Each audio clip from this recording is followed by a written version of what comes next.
I'm going to tell you about a doll that watches me sleep. My name is Peter, and I've lived in this house for over 30 years now. I grew up here with my parents, and I never wanted to leave. After I got married, I stayed in the family home while my wife, Susan, lived with her parents in their apartment building downtown, and every weekend we would meet somewhere in between and have our romantic time. But it was always an exhausting trip. So we decided that one of us should move, and that when Susan S.'s parents offered her a deal, she could unrefuse. They told her that if she moved into their apartment building, they would pay for her rent for at least 5 years. And so after only a few months of being married, Susan had to say goodbye to her new husband. But we promised each other that we would see each other every weekend without fail. And for the first few weeks, we stuck to our plan. We met halfway between our two homes, somewhere in between. But as the weeks went by, I started resenting this arrangement more and more. I didn't want to keep driving back and forth just to spend a night together and then drive back again. And I told Susan that if she really loved me, she would come to me. And finally she agreed. It was at that point that her parents paid for her to move into a new place close to mine. We were so happy that finally we could be together every day. And we quickly started looking for a new apartment together. We weren't picky. All we wanted was something cheap with enough space for both of us, and most importantly, somewhere where we could start a family. And so when we found this old house with a huge garden, we snapped it up immediately. Even though it needed a lot of work, we didn't care. We were just happy to have found somewhere that we could call home together.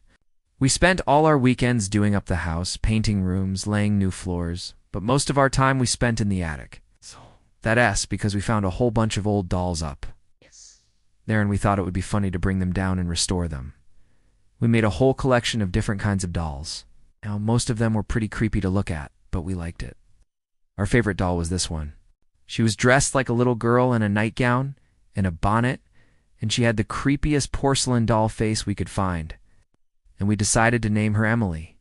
We restored all the other dolls, but we never finished restoring Emily. We couldn't find any fabric for a nightgown or a bonnet, so we left her wearing the dirty nightgown she came in with. I know it sounds stupid, but somehow it looked like she was hiding under the dirty nightgown. And for some reason that creeped us out a lot, so we never finished restoring her. But even though I hated the idea of sleeping alone, I was also excited to start a family with my wife. And not long after we moved into our new house, Susan became pregnant with our son, Matthew. It was the happiest time in my life. My wife was glowing. She looked beautiful, and our son, he was perfect. Not long after Matthew was born, Susan stopped working, and she took care of our son while I worked during the day. We were a perfect team. Susan took care of Matthew during the day, and I took care of him at night. I loved those nights.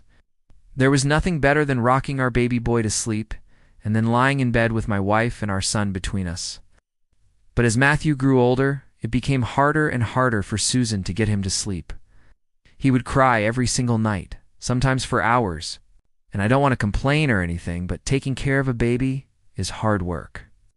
And so after a few months, Susan begged me to let Matthew sleep in our bedroom with us. At first I didn't agree. I didn't want our son to get used to falling asleep with us there, but I could see how exhausted my wife was, so I gave in. It wasn't long before Matthew was sleeping through the night, and it was so nice to fall asleep next to my son. He slept right in between my wife and me. The only problem was that he was scared of the dark. Every night he wanted his nightlight turned on, and he wanted to have the door open. So every night I would go up to our attic and take down our creepy doll, Emily. I hated touching that thing, but I did it for my son. Every night I would walk into Matthew's room and turn his nightlight on, and I would put Emily on his shelf and I would tell him good night. And he would reply, "Good night, Mary." I'd ask him why he called our creepy doll Mary, and he would just laugh. One night I was getting ready for bed, and I heard Matthew scream from his room. I ran in there and saw that his nightlight was turned off and the cord was hanging out of the socket.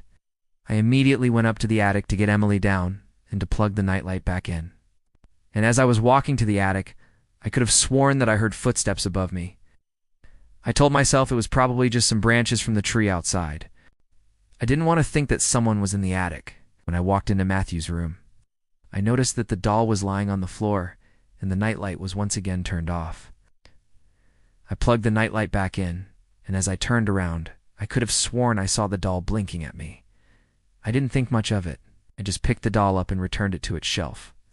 and then I tucked Matthew into bed and left the room. That night, I woke up from a nightmare, and I saw that Matthew's nightlight was turned off. I went over to the shelf where I kept Emily, and I realized that the doll was missing. Searched the whole room, but I couldn't find her anywhere. And then I remembered that our window was wide open. Maybe the doll fell out of the window. I went outside to check, but the garden was too dark to search, and so I went back inside and closed the window. The next morning I woke up and I saw that Matthew was crying. I asked him what happened, and he told me that he couldn't find his friend Mary. I asked him what friend Mary, and he pointed at the doll's shelf. At that moment, I knew that my son wasn't just talking about a doll. He had developed an imaginary friend. I wasn't sure if that was normal or not. But as the week went by, I became more and more worried about my son.